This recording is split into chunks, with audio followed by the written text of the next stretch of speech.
le but de ma conférence, en fait, a été parfaitement introduit par Marc.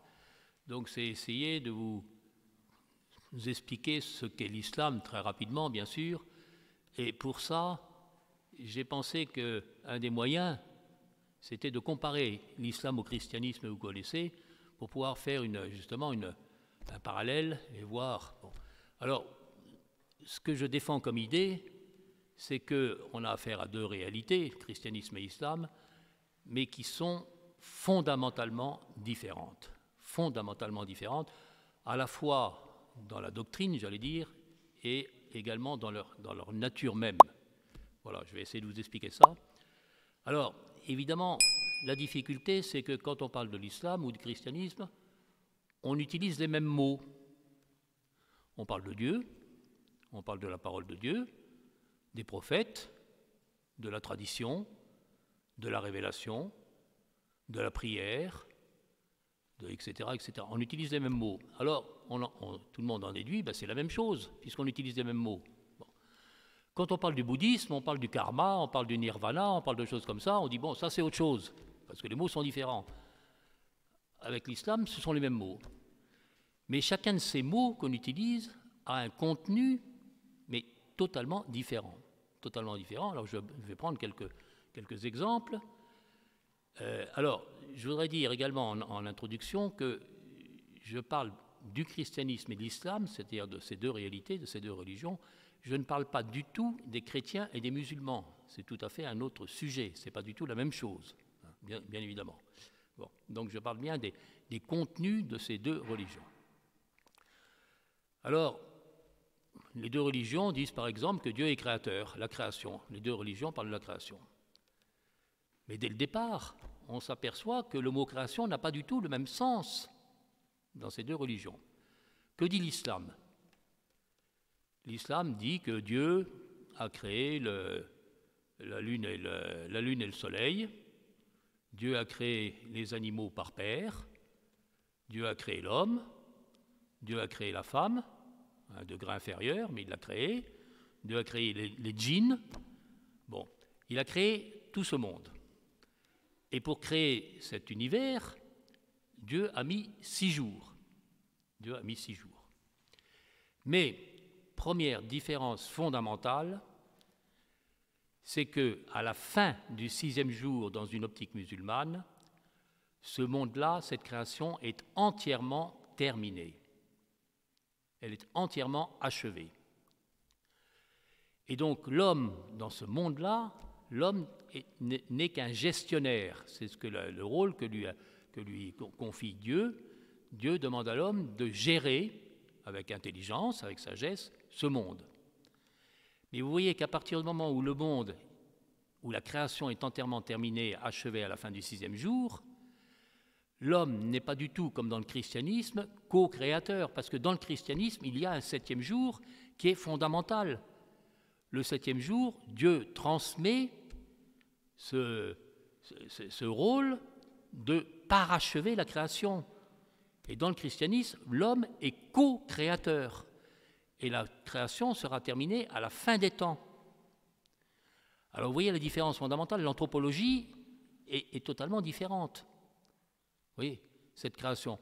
Donc, cette création créée complètement à la fin du 6e jour, c'est-à-dire que dans l'islam, il n'y a plus de devenir. Tout est joué, tout est fait à la fin du 6e jour. Il n'y a pas de 7e jour. Bon, ça c'est sur le mot création, mais je pourrais continuer à détailler, mais je ne veux pas vous prendre trop de temps. Alors Dieu, on parle de Dieu, les deux religions parlent de Dieu. Dieu, pour un musulman, c'est une transcendance. Dieu est là-haut, en quelque sorte. Dieu est là-haut, c'est une image, bien sûr. Mais Dieu est un être solitaire.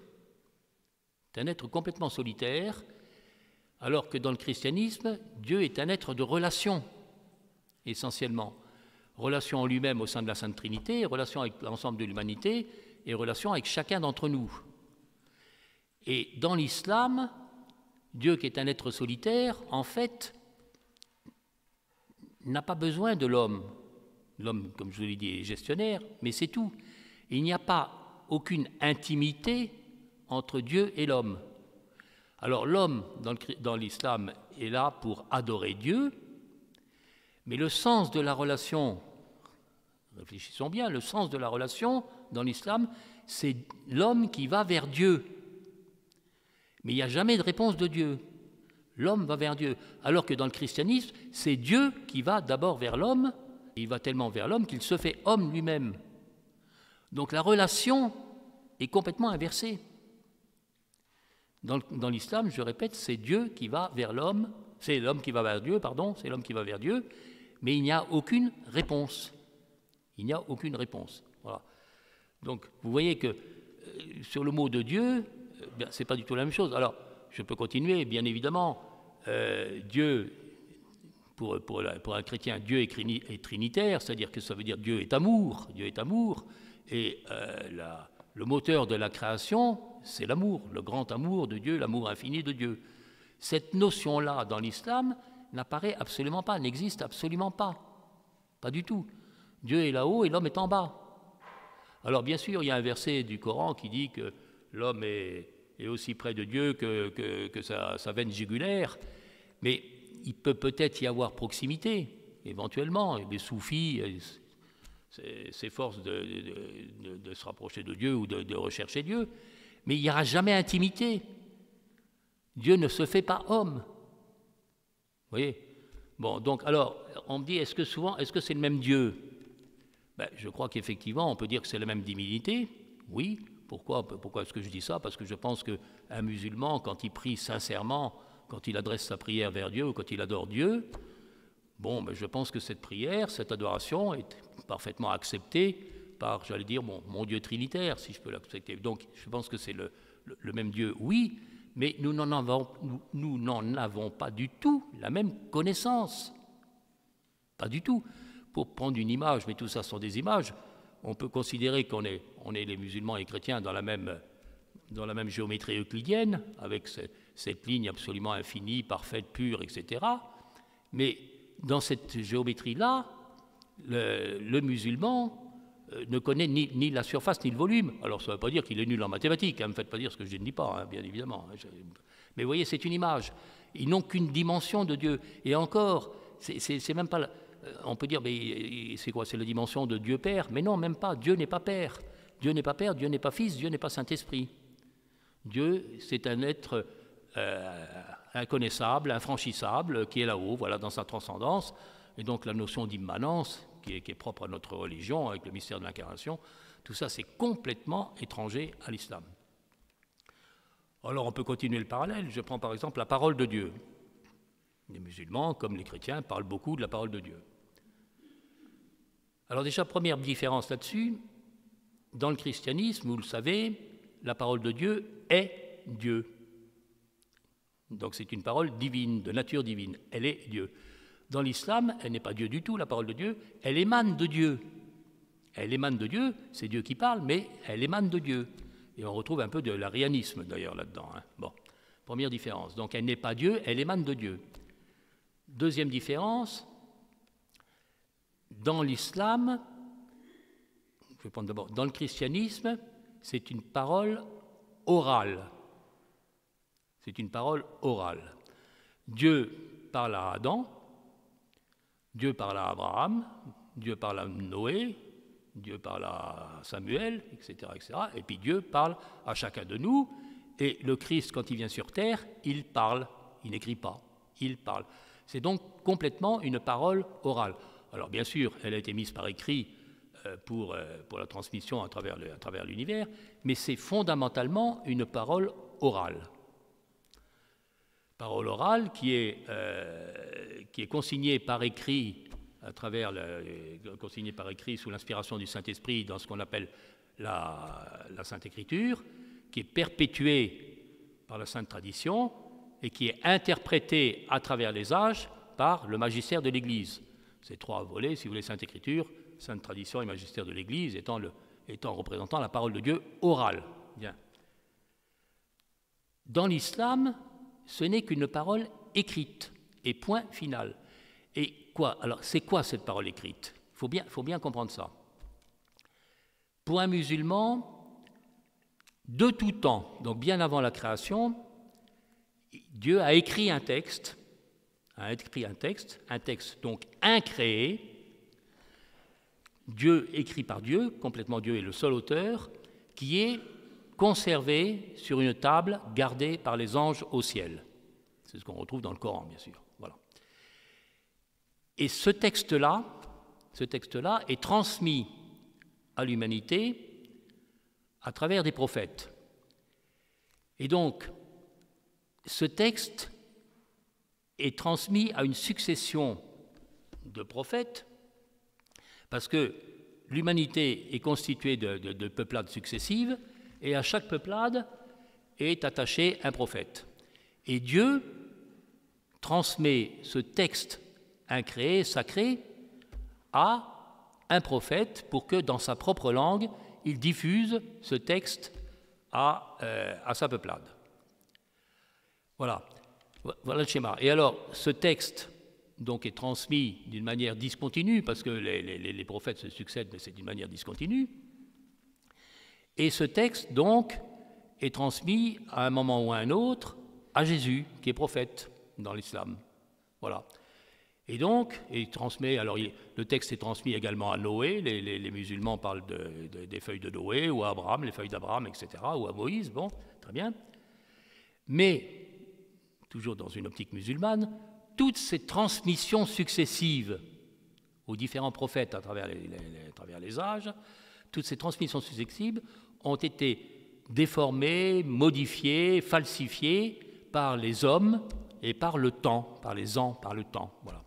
Et donc, toutes ces versions-là qui ont été transmises de ce texte gardé par les anges au ciel sont devenues caduques parce qu'elles ne sont plus valables. Alors, là-dessus, Dieu continue à transmettre ce texte à un dénommé Mahomet,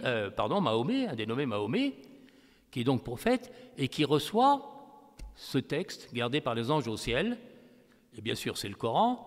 Et donc, ce texte-là est la seule version qui est complètement conforme au texte gardé par les anges au ciel. Voilà. Alors, ça veut dire quoi? Ça veut dire que pour un musulman, donc, cette parole de Dieu est écrite et n'est qu'écrite, c'est-à-dire qu'il n'y a que ça comme parole de Dieu, Dieu ne parle plus, et voilà. Et donc, c'est ce texte incréé, transmis à un prophète, Mahomet, et qui donc, lui, a reçu pour mission, non pas comme ses prophètes précédents, de transmettre uniquement à la propre peuplade du prophète, mais à l'ensemble de l'univers. Voilà. Alors, dans cette optique, Jésus étant prophète, a reçu également ce texte gardé par les anges au ciel, mais ça a été déformé pour le peuple juif, et donc c'est ce que les musulmans appellent l'Injil, toujours au singulier, c'est-à-dire l'Évangile. Voilà. Donc c'est comme ça que les musulmans voient l'Évangile. C'est ce texte gardé par les anges au ciel, transmis au prophète Jésus pour le peuple juif et qui a été déformé par les hommes et par le temps. Vous voyez ? Et alors, cette parole de Dieu, c'est la seule parole de Dieu écrite. Il n'y a pas d'autre parole de Dieu que le Coran. Il n'y a pas d'autre. Voilà. Donc, une fois pour toutes, écrite de toute humanité, de toute éternité. Et donc, ce texte, bien évidemment, puisqu'il est écrit par Dieu et uniquement par Dieu, on ne peut pas le modifier. Il n'est pas question d'en changer une virgule. C'est donc un texte définitivement figé. Vous voyez ? Donc vous voyez que ça n'a rien à voir avec la parole de Dieu chrétienne, dans une optique chrétienne, ça n'a rien à voir. Voilà, donc la parole de Dieu. Alors le prophète, là aussi, le prophète judéo-chrétien ou le prophète musulman, c'est pas le même du tout. Le prophète judéo-chrétien, je simplifie bien sûr, mais en fait, il reçoit, Dieu lui parle, et il interprète cette parole sous l'inspiration du Saint-Esprit, et il écrit, c'est Isaïe, c'est Ézéchiel, etc. Bon. C'est-à-dire qu'il a un rôle actif. Il interprète la parole de Dieu sous l'inspiration du Saint-Esprit. Le prophète musulman a un rôle complètement passif. Il ne fait que recevoir via un archange, Gabriel, il ne fait que recevoir ce texte qu'il doit retransmettre mot à mot et sans en changer la virgule à son peuple. Il a un rôle complètement passif. Alors, je dis, c'est une image, mais je ne voudrais pas que vous le preniez mal. Je veux dire, c'est un perroquet. Ce n'est pas du tout péjoratif dans mon esprit, hein, quand je dis ça. D'ailleurs, le perroquet est un très bel animal, hein, ou l'ara, c'est un très bel animal. Bon. Donc, ce n'est pas du tout péjoratif, mais c'est pour faire comprendre que le prophète musulman n'a qu'un rôle passif. Il reçoit cette révélation, ce qu'on appelle la révélation, et puis il retransmet autour de lui. Voilà. Bon, et puis alors, le prophète judéo-chrétien a un autre rôle, bien sûr, c'est d'annoncer la venue d'un Messie. Bon, là, on ne retrouve pas du tout, bien sûr, cette notion-là dans l'islam. Alors, vous voyez que quand on parle de la création de Dieu, de la parole de Dieu, du prophète, on n'est pas dans le même monde du tout, alors qu'on utilise les mêmes termes. Bon, je peux continuer, je prends encore, par exemple, la révélation. Ces deux religions se disent religion révélée, ainsi d'ailleurs que le judaïsme. Très bien.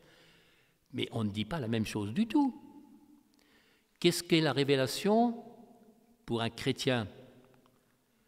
Dieu, qu'est-ce qu'il révèle en fait? Dieu, pour un chrétien, dans une optique chrétienne, il révèle d'abord son existence. Je suis celui qui suis.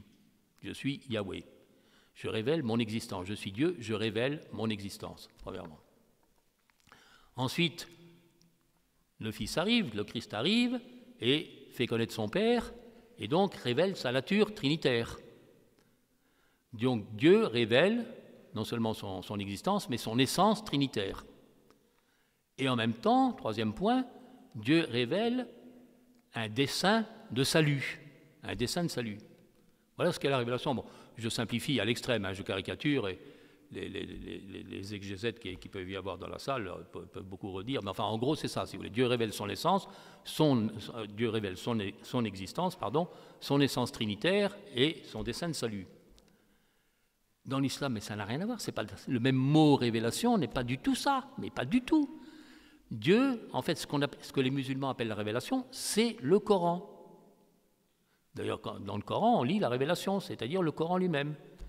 Et donc, ce que Dieu révèle, ce qu'Allah, si vous voulez, Allah révèle, c'est tout simplement sa loi, parce que le Coran est une loi. Voilà. Donc, vous voyez que ça, le mot révélation, donc il faut faire très attention quand on discute avec des musulmans. Oui. Alors, je vais prendre un autre mot encore, parce qu'on pourrait... le mot péché. Le mot péché. Donc, je sais bien qu'aujourd'hui, on ne parle plus trop de péché, hein, on croit que tout ça c'est terminé. Bon. Il n'empêche que le péché existe, et c'est un mot utilisé aussi bien par les chrétiens que par les musulmans, par les deux religions. Bien. Alors, première différence fondamentale, c'est que quand l'homme pêche dans le christianisme, l'homme offense Dieu. L'homme offense Dieu, c'est ça, c'est une offense à Dieu. Bon. Dans l'islam, ce n'est pas ça du tout. Dieu ne s'intéresse pas aux hommes. Je vous dis, il a créé la création en 6 jours, et puis après, vogue la galère. Toi, l'homme, tu es le gestionnaire. Bon. Et donc, si vous voulez, le péché dans l'islam, ce n'est pas du tout une offense contre Dieu, ce n'est pas dirigé contre Dieu du tout, c'est dirigé contre la communauté de l'islam, c'est-à-dire l'Oumma. Donc, en fait, si vous voulez, c'est une offense, oui, c'est une offense à la communauté. Donc, vous voyez que ce n'est pas du tout la même chose. Bon. Et la notion de péché, alors dans le christianisme, il y a les péchés véniels, les péchés mortels. Dans l'islam, c'est pas ça. Il y a les péchés d'âme et les péchés, je ne sais plus comment ils disent, bon, peu importe. Mais dans tous les cas, si vous voulez, c'est une offense, on franchit la ligne jaune de la communauté musulmane de l'Oumma. Et on peut d'ailleurs racheter un péché par une bonne action au sein de l'Oumma. Mais Dieu est complètement étranger au péché de l'homme, complètement. Mais alors ça veut dire quoi? Ce qui compte en fait, ce n'est pas du tout, comme dans le christianisme, la notion du bien et du mal au sens où on l'entend, selon la loi naturelle, c'est pas ça du tout. Ce qui compte dans l'islam, c'est ce qui est halal et ce qui est haram. C'est-à-dire ce qui est licite, halal, ou ce qui est illicite, haram. Mais le halal, ce n'est pas uniquement la viande, il ne faut pas croire. Le halal, ça concerne l'ensemble de la vie du musulman. la manière de s'habiller, la manière de manger, la manière de se vêtir, la manière de se promener, la manière de tout. Voilà. Il y a des comportements halal, il y a donc licites, et des comportements haram, c'est-à-dire illicites. Et c'est ça qui est important. Quand le musulman vous parle du bien et du mal, en fait, il pense halal ou haram. Haram, c'est ce qui est interdit. Vous savez que, par exemple, le pèlerinage autour de la Mecque est interdit aux non-musulmans. Voilà, c'est haram, il est interdit. Voilà. C'est ça qui est important. Ce n'est pas la notion du bien et du mal telle qu'on l'entend. Nous, pas du tout. Est-ce que ce que je fais est licite ou illicite? Parce que le Coran, c'est essentiellement une loi juridique en quelque sorte.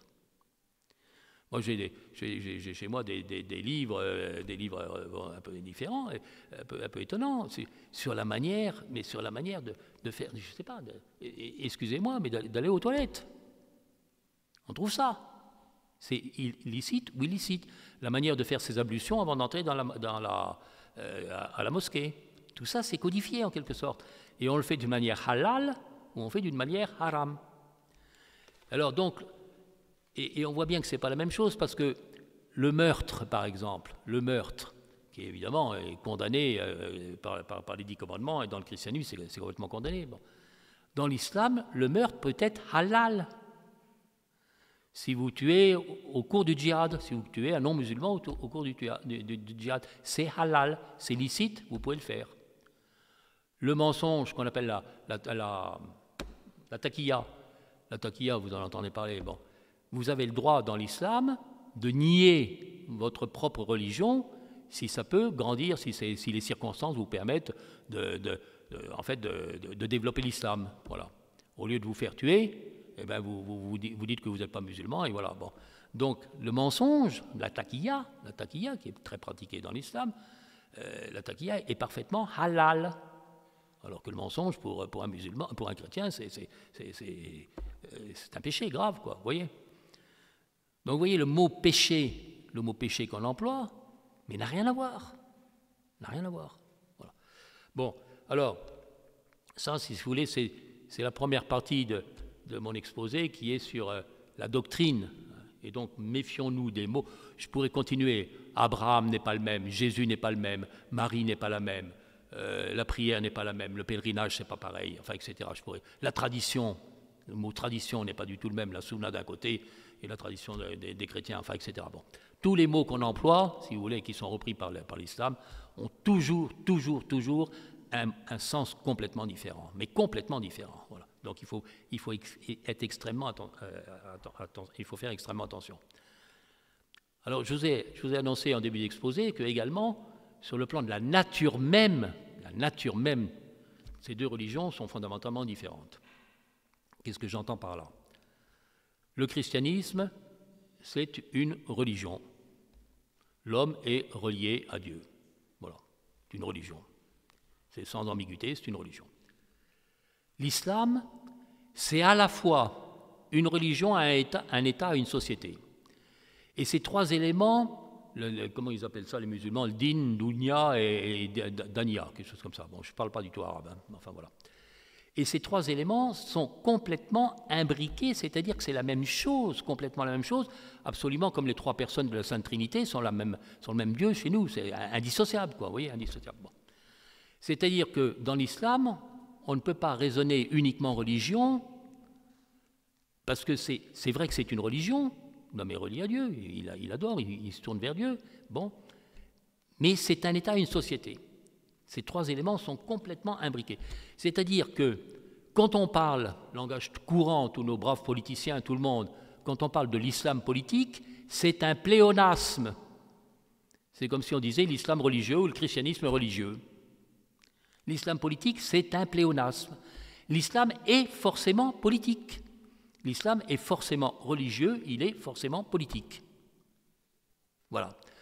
Et donc, si on essaye de séparer les deux, on n'a rien compris. On n'a rien compris à l'islam. Alors, pourquoi je dis ça? Mais c'est que c'est très important.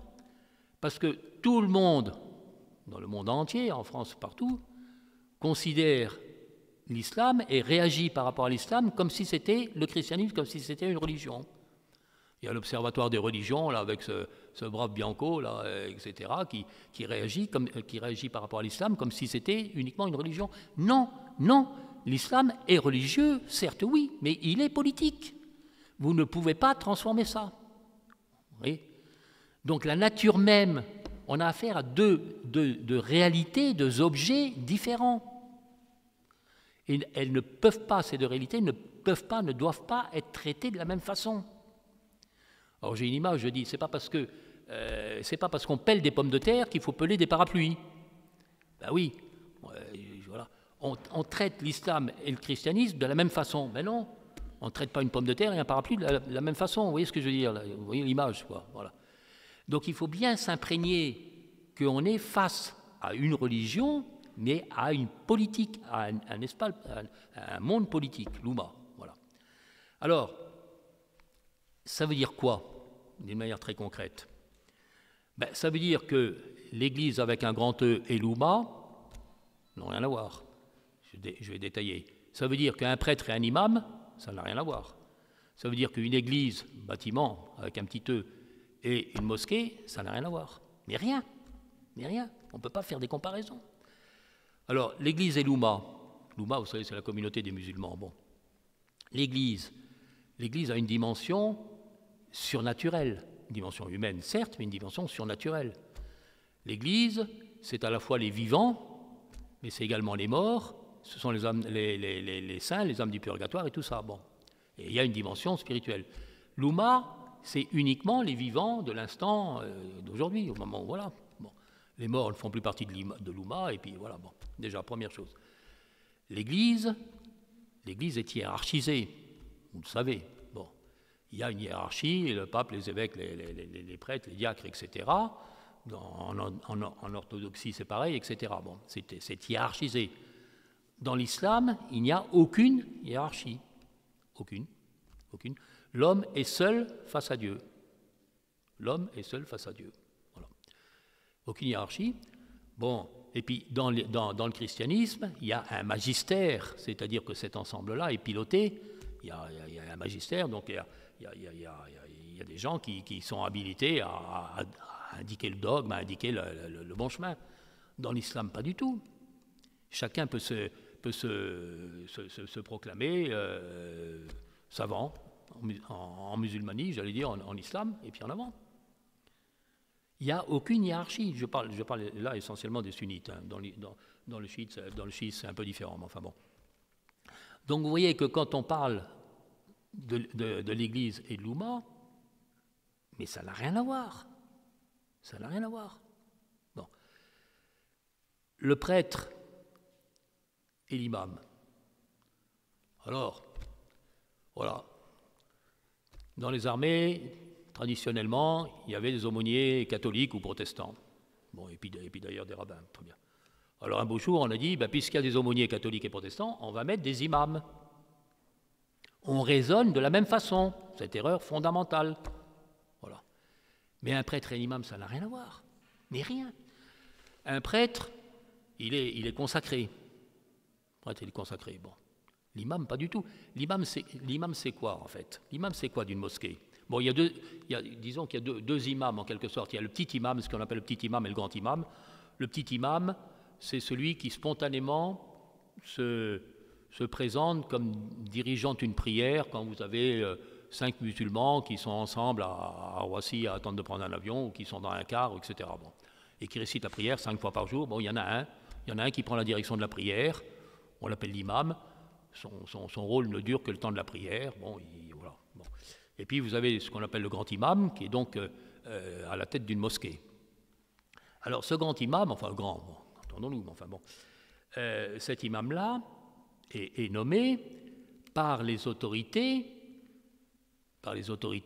civiles, évidemment, puisque c'est à la fois une religion et un État ou une politique. Bon, c'est-à-dire que les imams en France, par exemple, jusqu'à présent, bon, on essaye d'un peu de modifier tout ça, mais enfin, étaient nommés.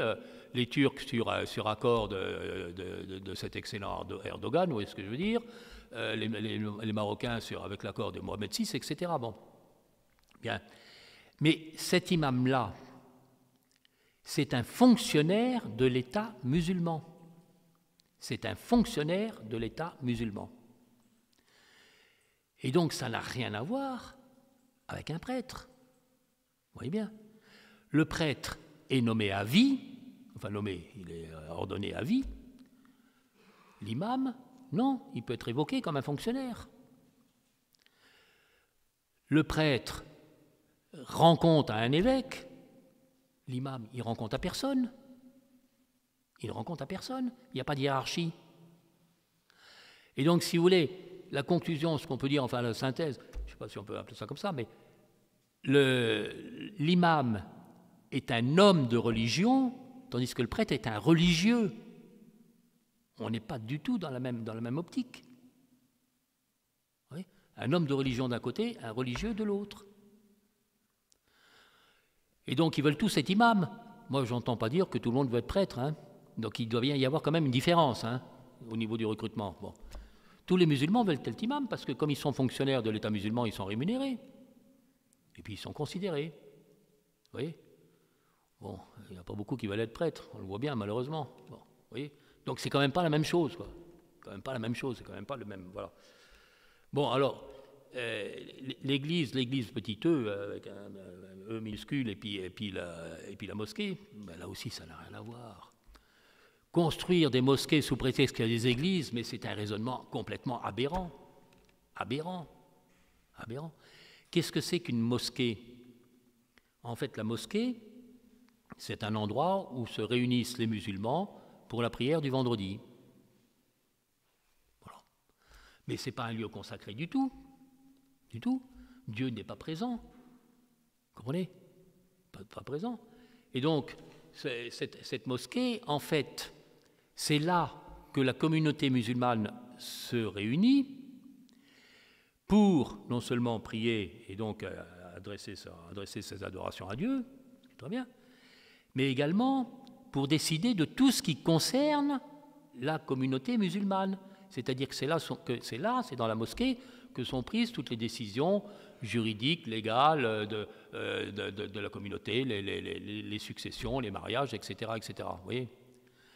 Donc en fait, et en plus à cette mosquée est souvent adossée une école, une médersa. Bon. Mais quand on y réfléchit, cette mosquée, c'est en fait la mairie de l'État musulman local. Parce que c'est là que sont prises les décisions juridiques, de mariage, etc. C'est en fait la mairie de l'État musulman. C'est ça, une mosquée. Et donc, quand on accorde des autorisations de mosquée, alors, je ne voudrais pas que ne me faites pas dire ce que je ne dis pas, à partir du moment où il y a une communauté musulmane importante et vivante, je trouve personnellement normal qu'il y ait une mosquée. Bon. Mais il faut peut-être quand même faire attention, savoir un peu ce qu'on fait. C'est-à-dire qu'en fait, quand vous construisez une mosquée, qu'est-ce qui se passe? C'est que, dans l'esprit du musulman, en tout cas, le territoire devient territoire de l'État musulman. Alors, juridiquement, je ne sais pas si c'est vrai, mais dans les faits, de facto, je vous garantis que c'est bien ça. C'est-à-dire que vous aliénez une partie du territoire national. Juridiquement, je ne sais pas. Mais dans les faits, c'est ça, dans l'esprit. Vous voyez? Donc il faut faire très attention quand on construit une mosquée. Et pourquoi est-ce qu'il faut faire attention? Parce que, encore une fois, le christianisme et l'islam sont deux réalités fondamentalement différentes dont la nature n'est pas la même. N'est pas la même, voilà. Et donc, il faut faire très attention. Voilà. Bon, voilà, je voudrais pas... Il est 15 heures, on m'avait dit d'arrêter à 15 heures, je vois qu'il est 15 heures. Bon, je suis prêt à répondre à vos questions, bien sûr. J'ai été peut-être un peu caricatural, parce qu'en 3/4 d'heure, bon. Mais je voudrais surtout que vous reteniez que l'islam est une réalité respectable en tant que telle. Respectable en tant que telle. Je me refuse à critiquer les musulmans comme je me refuse à critiquer les chrétiens. Chez les chrétiens comme chez les musulmans, il y a autant de gens remarquables et de salauds, si vous me permettez ce terme. Bon, on sont les mêmes gens, donc ok. Mais ce que vraiment, ces deux réalités, j'hésite toujours à employer le terme de religion, parce que ce terme de religion est vrai pour le christianisme, mais c'est vrai en partie pour l'islam, puisque c'est une politico-religieux, vous voyez ce que je veux dire, une religio-politique. Bon, voilà. Donc, je parle toujours de deux réalités. Elles n'ont rien à voir. Et donc, je pense que je pense qu'il y a une révolution dans les esprits à faire, parce qu'on ne peut plus continuer à raisonner islam comme on raisonne christianisme, puisque, encore une fois, c'est pas la même chose. Voilà, ben écoutez, je vous remercie de votre écoute. Oui, madame. Le pardon? Ah, le pardon. Ben, c'est pas du tout la même chose, c'est le même mot, c'est pas du tout la même chose. Pourquoi? Parce que vous avez dans le Coran un verset qui revient tout le temps, très souvent dans le Coran: Dieu pardonne à qui il veut. Point final. Dieu pardonne à qui il veut. C'est-à-dire que ça n'a rien à voir avec le pardon du chrétien, où Dieu pardonne à celui qui vient lui demander pardon au cours du sacrement de réconciliation. Voilà. Dieu pardonne à qui il veut, c'est-à-dire qu'on est dans l'arbitraire le plus total. Et le musulman, ou la musulmane qui mène sa vie tout à fait d'une manière halal, toute sa vie, qui est tout à fait remarquable, ne sait pas du tout quel est le sort qui l'attend. Dieu pardonne à qui il veut. C'est complètement arbitraire, et donc l'homme est prédestiné. L'homme, la femme, hein, l'être humain, est prédestiné. Et c'est une des 6 croyances de l'islam. Il y a 6 croyances dans l'islam. Croyance en Dieu, en Allah, croyance en ses prophètes, croyance en la prédestination, croyance aux anges, croyance à la vie, à une vie après la mort, et la 6e qui m'échappe, je suis désolé, bon, peu importe, voilà. Mais donc, la prédestination, l'homme est prédestiné dans l'islam, ce qui n'a rien à voir avec le christianisme, ou du moins on est prédestiné à aller au ciel, mais ça c'est parce qu'on est élu, si vous voulez. Bon, il faut relire Saint Paul, voilà. Vous voyez, donc c'est pas du tout le mot pardon. Merci d'avoir posé cette question, mais vous voyez que le mot pardon n'est pas le même du tout. Dieu pardonne à qui il veut.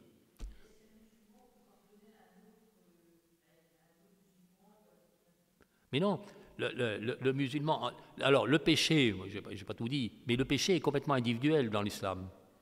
Alors que dans le christianisme, on est tous concernés par le péché de l'homme. Bon, il y a un côté, j'allais dire, je ne sais pas si c'est le bon terme, collectif. Là, ça ne concerne, si vous voulez, qu'un individu par rapport à sa communauté. Donc on peut rattraper un péché par des bonnes actions. C'est-à-dire, je ne sais pas, des bonnes actions, je ne sais pas ce que c'est. Mais il faut bien voir que dans ces deux réalités, dans le christianisme, ce qui est très important, ce sont les 3 vertus théologales, foi, espérance, charité. Dans l'islam, on ne retrouve pas ça. Il n'y a pas de foi. Pourquoi? Parce que Dieu, il n'y a pas de dialogue avec Dieu, comme je vous ai expliqué dans la prière, dans les machins. Bon, il n'y a pas de dialogue avec Dieu, donc il n'y a pas la foi. Il n'y a pas de dialogue, il n'y a pas de foi.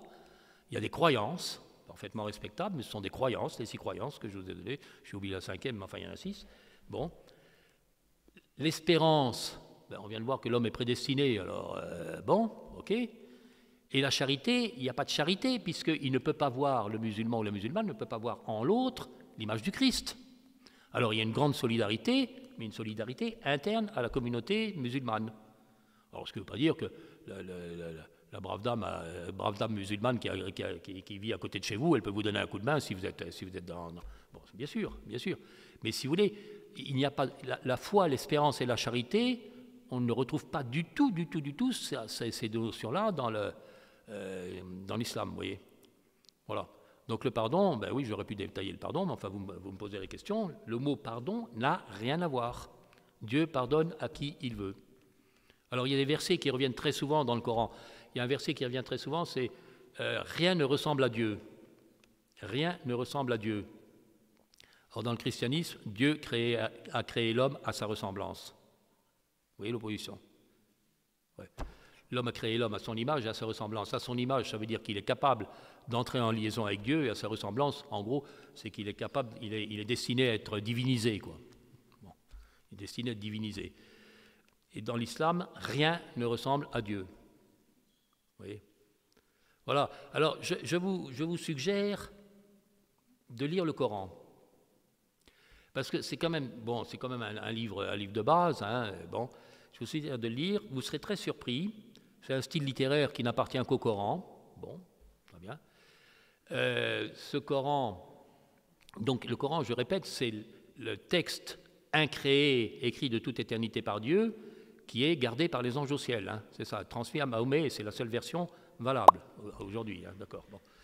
Voilà. Alors, vous allez être surpris. D'abord, il n'y a jamais aucune référence de temps et d'espace. Jamais. Bon. Et puis, en fait, c'est une loi. C'est une loi. Il n'y a pas d'amour. Le mot amour existe, mais pas au sens agapé, si vous voulez, pas au sens d'amour divin, bien évidemment. Bon, l'amour des hommes entre eux, etc. Oui, on trouve ce mot-là, amour, dans ce sens-là, quoi. Donc, Eros ou Philet, mais pas au mot agapé. Et puis alors, il y a beaucoup de redites, énormément de redites, beaucoup de redites. Ça, je pense que c'est peut-être pour que les gens se le transmettent comme ça, que ça rentre dans le cerveau, je ne sais pas.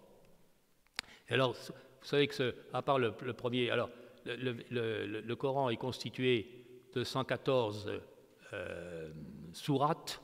Une sourate, ce n'est pas un verset, tout le monde fait le contresens, une sourate, c'est un chapitre. 114 chapitres, 114 sourates.